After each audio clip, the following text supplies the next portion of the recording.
काही लोकांनी भगवा रंग सोडला आणि आता त्यांनी जो रंग मला लावलेला आहे त्याबद्दल विविध राजकीय टीका टिप्पणी या धुळवडीच्या निमित्ताने बघायला मिळते आहे आणि त्यामुळे आज धुळवडीच्या निमित्ताने ही संधी श्रीकांत शिंदे यांनी देखील सोडलेली नाही आहे।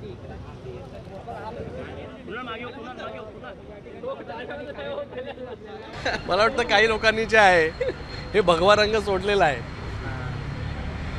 ज्यांनी भगवा रंग सोडलेला आहे त्यांनी जो रंग आता धारण केलेला आहे त्यांना त्याचा लखलाभ हो। आम्ही जो आहे या ठिकाणी भगवा रंग जो आहे हा सोडलेला नाही। बाळासाहेबांचा भगवा रंग, हिंदुत्वाचा भगवा रंग जो आहे, प्रभू श्रीरामांचा भगवा रंग जो आहे हा पुढे घेऊन जाण्याचं काम आम्ही करतोय।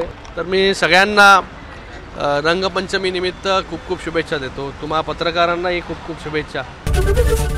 एबीपी माझा, उघडा डोळे बघा नीट।